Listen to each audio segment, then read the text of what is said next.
नमस्कार, मैं अनीता चौधरी और आप सभी का स्वागत है। आज देश के लिए खुशखबरी आई है क्योंकि वैक्सीन को लेकर के जो राजनीति चल रही थी उस पे ऐसा लग रहा है कि अब पूर्ण विराम लग गया है। कुछ राज्यों ने और विपक्ष ने ये मांग की थी कि वैक्सीन राज्यों के हाथों में छोड़ दिया जाए। हेल्थ राज्य का प्रेरोगेटिव है, स्वास्थ्य राज्य का अधिकार है, इसलिए वैक्सीन भी उनके अधिकार क्षेत्र में छोड़ दिया जाए। लेकिन जब कुछ नहीं कर पाए, जब फेल हो गए, तो फिर वो हाँफते दाफते रोते पिटते केंद्र के पास पहुँचे कि भैया हमसे कुछ नहीं हो रहा है, अब आप इसको अपने हाथ में लीजिए और वैक्सीन का काम जो है वो केंद्र का रहेगा और आप ही इसको कीजिए। केंद्र ने फिर ऐसे मूर्ख टाइप के राज्यों की मांग को जनता के हित में राजनीति को दरकिनार करते हुए स्वीकार किया और फिर से वैक्सीन ड्राइव जो है केंद्र के हाथ में ले लिया। पूरा मामला समझिए, हुआ यूं कि जब ये पैंडेमिक आया तो पैंडेमिक एक्ट के तहत पूरा जो प्रशासन तंत्र था और स्वास्थ्य तंत्र था वो राज्य के हाथ से निकल कर केंद्र के हाथ में पहुंच गया था। और जो पिछला लॉकडाउन आपने देखा होगा और जिस तरह से पूरी तैयारियां चली, जिस तरह से लोगों को सुरक्षा मुहैया करवाया गया और स्ट्रिक्टनेस बरती गई, ये सारा केंद्र सरकार की तरफ से किया गया। कोई भी भूखा ना सोए, इसकी जिम्मेदारी भी केंद्र सरकार की तरफ से ली गई। किसी को भी हेल्थ में किसी भी तरह हेल्थ सर्विस में किसी भी तरह की कमी से उनकी जान जाए, इसका पूरा ख्याल रखा गया। और यही वजह थी कि हमने जो कोरोना का पहला वेव आया था उसको बड़े ही सक्सेसफुली हमने उसको नियंत्रण में किया और सफलता के साथ आगे बढ़े। कोरोना की संख्या जो है वो कम हो गई, केसेस कम हो गए और 2021 में जनवरी, फरवरी, मार्च भी कहें, अगर मिड मार्च की अगर बात करें तो ये ऐसा महीना आया जब खुद लोग भी रिलैक्स हो गए, देश भी थोड़ा रिलैक्स हुआ और राज्यों ने ये मांग की कि पैंडेमिक अधिनियम का बहाना देकर राज्यों के अधिकार पे कहीं ना कहीं केंद्र सरकार वो छेड़छाड़ कर रही है, इनक्रोच कर रही है। स्वास्थ्य सुविधा, स्वास्थ्य और प्रशासन ये राज्य का अधिकार है, इसलिए इसे राज्यों को दे दिया जाए। इनमें से मुख्य राज्य जो थे वो दिल्ली तो था ही, राजस्थान, छत्तीसगढ़, महाराष्ट्र ऐसे भी राज्य थे। विपक्ष की तरफ से राहुल गांधी तो लगातार चिट्ठी लिखे जा रहे थे और ट्वीट पे ये समझाए जा रहे थे कि केंद्र सरकार को कोरोना समझ में नहीं आया कि किस रास्ते से आया, किस रास्ते से गया और वो रास्ता रोकने की ज़रूरत है, वो दरवाज़ा बंद करने की ज़रूरत है, तभी ये कोरोना रुकेगा। वो कौन सा दरवाज़ा है आज तक वो समझा नहीं पाए कि कैसे उसको रोका जाएगा, कौन सा वो दरवाज़ा है जिसको बंद किया जाए और किस रास्ते से वो आया और किस रास्ते से निकल गया, वो ये अभी तक समझा नहीं पाए। लेकिन रास्ता वो बताने की कोशिश कर रहे थे, जिसको कि उसके लिए चिट्ठी भी लिख रहे थे, उसके लिए ट्विटर पे लगातार ट्वीट भी कर रहे थे और केंद्र सरकार पे कई तोहमत भी लगा रहे थे। यहाँ तक कि राहुल गांधी ने और कांग्रेस ने इस कोविड का नाम मोविड कर दिया मोदी जी के नाम पे, प्रधानमंत्री मोदी के नाम पे उनको मोविड कर दिया। उनका कहना था कि इस कोविड को लाने का की पूरी जिम्मेदारी जो है वो प्रधानमंत्री मोदी के ऊपर है। वो पूरा ठिकरा फोड़ा उन्होंने और इसका नाम भी बदल दिया, कोविड से मोविड कर दिया। वैसे उन्होंने इंडियन वेरिएंट कई बार कहा हुआ है, मतलब कि हिंदुस्तान को बदनाम करने का उन्होंने पूरा ठेका उठाया हुआ था। लेकिन इस मांग को, उनकी इस मांग को, उनके उस पत्र को ध्यान में रखते हुए, केजरीवाल के रोना धोना को रखते हुए बार बार केजरीवाल कोर्ट में जा रहे थे कि हमें नहीं दिया जा रहा है, हमें नहीं दिया जा रहा है। तो महाराष्ट्र सरकार को भी कहीं ना कहीं ये शिकायत थी कि आखिर उनके पास क्यों नहीं ये फ्रीडम दी जा रही है। तो केंद्र सरकार ने ये पूरा नियंत्रण जो है अपने हाथ से छोड़ दिया और बोला कि ठीक है, राज्य सरकार इसको संभाले। लेकिन जब वैक्सीन एज को लेकर भी कई सवाल खड़े हो रहे थे कि आखिर क्राइटेरिया केंद्र सरकार कैसे तय कर रही है, जबकि प्रधानमंत्री ने साफ कहा कि जो भी क्राइटेरिया तय किया गया था, जो भी बातें वैक्सीन को लेकर के इम्प्लीमेंट की गई हैं, उसमें राज्य सरकारों को भी सम्मिलित किया गया और अपोजिशन पार्टी के लीडर्स को भी सम्मिलित किया गया। सबों से पूछा गया, सबके मत को ध्यान में रखते हुए उसके बाद रूल्स बनाए गए और पूरे देश में उसको इम्प्लीमेंट किया गया। लेकिन वहाँ पे जो भी बोला गया हो, बाहर में आके जो विपक्ष ने जो हवा फैलाया, जो केजरीवाल ने एक हवा बनाई, उससे यही साबित हुआ कि केंद्र मोनोपोली कर रही थी। केंद्र ने इस बात को समझते हुए पूरा अधिकार राज्य को दे दिया।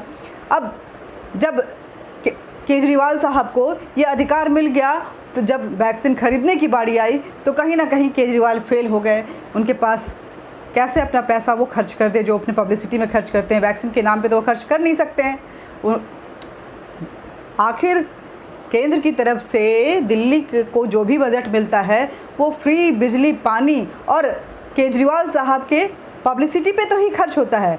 अब वो बजट जो उन्होंने तय किया हुआ था कि मेरी पब्लिसिटी पे इतना जाएगा और फ्री बिजली पानी पे इतना जाएगा, उसको आखिर इतना ज़्यादा वो वैक्सीन पे कैसे खर्च करते। फिर उन्होंने रोना शुरू किया कि वैक्सीन केंद्र को ही राज्य को मुहैया करवानी चाहिए, वैक्सीन जो है केंद्र को ही खरीदना चाहिए, केंद्र ही इसका भरण उठाए, केंद्र ही इसका खर्चा उठाए। और धीरे धीरे वो केंद्र की तरफ जिम्मेदारी वो जो है वो थोपते गए। अंततः राज्यों के इस सुझाव को भी मांगते हुए और विपक्ष जो वैक्सीन को लेकर के जो तोहमत लगा रही थी उसको ध्यान में रखते हुए केंद्र सरकार ने फिर से उस वैक्सीन ड्राइव को अपने हाथों में ले लिया है। प्रधानमंत्री ने कहा कि मई तक ये ड्राइव जो है वो केंद्र सरकार की तरफ से ही चलाया जा रहा था। 1 मई तक, यूँ कहें कि अप्रैल तक, मई पूरा महीना जो है वो राजनीति में बीत गया और कई लोग जो है इससे वंचित रह गए, जिनको जिस तरह से वैक्सीन मिलना चाहिए था नहीं मिल पाया। और अब फिर से एक बार ये केंद्र के हाथों में चला गया है। 15 दिनों में इसका पूरा रोड मैप तैयार कर लिया जाएगा और फिर ये दावा कर रही है केंद्र सरकार, पहले भी बोल चुकी है कि इस साल के अंत तक देश भर को वैक्सीनेट कर दिया जाएगा। अब सवाल ये खड़ा होता है कि आखिर जो चीज़ होना नहीं था उसको अपने हाथ में लेने की ये जो ललक थी वो क्यों उनके ऊपर आई। ये जो केजरीवाल हैं और राहुल गांधी हैं वो राजनीति में ये क्यों नहीं समझ पाते हैं कि इससे जनता की जान को खतरा है। वो इतना स्वार्थ वाली राजनीति क्यों करने लगते हैं। उनको क्यों नहीं समझ में आता है कि ये महामारी है और उससे बचाव के लिए अगर कोई शील्ड है तो वो कोवैक्सीन और कोविशील्ड ही है। हमने अपने देश में 2 बेहतरीन वैक्सीन उस वक्त में लाया जब बहुत सारे जो डेवलप्ड कंट्री थे वो भी नहीं ला पाए थे। हमने वैक्सीन ड्राइव शुरू कर दिया और हमने 23 करोड़ लोगों को अब तक वैक्सीनेट भी कर दिया। हमारा वैक्सीन सबसे सक्सेसफुल माना जाता है। खुद WHO ने माना है कि कोवैक्सीन जो है कोरोना के 36 वेरिएंट्स के साथ लड़ने में सक्षम है। फिर भी राहुल गांधी और केजरीवाल और कुछ ऐसे लेफ्ट लिबरांडो जो हैं वो ये भ्रम फैलाते रहे कि दरअसल सरकार की मंशा ही नहीं है कि ये महामारी जल्द से जल्द जाए और इस देश की जनता वैक्सीनेट हो पाए। इसीलिए बाहरी देशों की वैक्सीन को वो रास्ता नहीं दे रहे हैं देश में, जबकि ये तय है कि जब जिसके लिए केंद्र ने जिस वैक्सीन के लिए इतने करोड़ों पता नहीं कितने पैसे खर्च किए, जिसका कोई हिसाब भी नहीं रखा केंद्र सरकार ने, भारत सरकार ने, और जब वो वैक्सीन आ गया तो कमाई उस वैक्सीन से हम करेंगे, हमारे देश की जनता को उससे वैक्सीनेट करेंगे, या फिर अपने देश का पैसा वैक्सीन हम खुद तैयार करेंगे और दूसरे देश से खरीद कर अपनी जनता को वैक्सीनेट करवाएंगे। ये जो थ्योरी है मेरे समझ में नहीं आती कि आखिर ये दिमाग में आता कैसे है कि हमारे पास वैक्सीन है फिर भी हम दूसरे देश के वैक्सीन को यहाँ पे बुलाएंगे। और हम कितने अच्छे से वैक्सीन ड्राइव को चला रहे थे, वैक्सीन डिप्लोमेसी को एक रोड मैप की तहत, एक योजना के तहत उसको निर्धारित किए हुए थे और बड़े ही स्मूथ वे में चल रहा था। सेकेंड वेव आया, थोड़ी सी ओहो पोहो की स्थिति बनी, लेकिन ऐसा नहीं था कि हमारे प्रोडक्शन में या हमारे इस ड्राइव में कोई खलल पड़ता अगर ये राजनीति ना होती तो एक बात साफ हो गया है कि राहुल गांधी जो क्रिएटिव वर्क है, जो पॉजिटिव वर्क है, जो सेंसिटिव वर्क है, उसको लेकर कभी भी संजीदा नहीं रहे हैं। उनकी जो पॉलिटिक्स है हमेशा डिस्ट्रक्टिव रही है, जिससे समाज कहीं ना कहीं प्रभावित होता है, वो भी बुरी तरीके से। केजरीवाल रोना धोना वाली राजनीति करके घोटालेबाज होते जा रहे हैं। उनको बस घोटाला करना चाहिए था। उनको समझ में आ गया कि इस वैक्सीन में घोटाले की कहीं गुंजाइश नहीं है, तो फिर चलेगा कि भैया आप ले लो इसको, हमसे ना हो पाएगा। तो ये केजरीवाल की पॉलिसी है। केंद्र सरकार जो कभी नहीं मानती है तब भी उस पर तहमतों की झड़ी लग जाती है, और मान जाती है तो तब भी राजनीति परवान पे रहती है। ऐसे में केंद्र सरकार आखिर जनता हित में काम करे तो कैसे करे। गुजारिश है विपक्ष से भी, गुजारिश है विपक्षी राज्यों के उन मुख्यमंत्रियों से भी, कृपया अपनी जनता का ध्यान रखें। ये देश महामारी के दौर से गुजर रहा है। ये महामारी वैश्विक है, कोई भारत ही नहीं जूझ रहा है। ऐसे में हम सफलता के साथ अपने किसी भी विकास की गति को धीमा किए बिना कैसे सक्सेसफुली इससे बाहर निकले, उसको ध्यान में रहें। ये वक्त एकजुटता का है, ये वक्त संवेदना का है, ये वक्त सरकार के साथ कदम से कदम मिलाकर चलने का है, ये वक्त दुनिया में अपना परचम लहराने का है।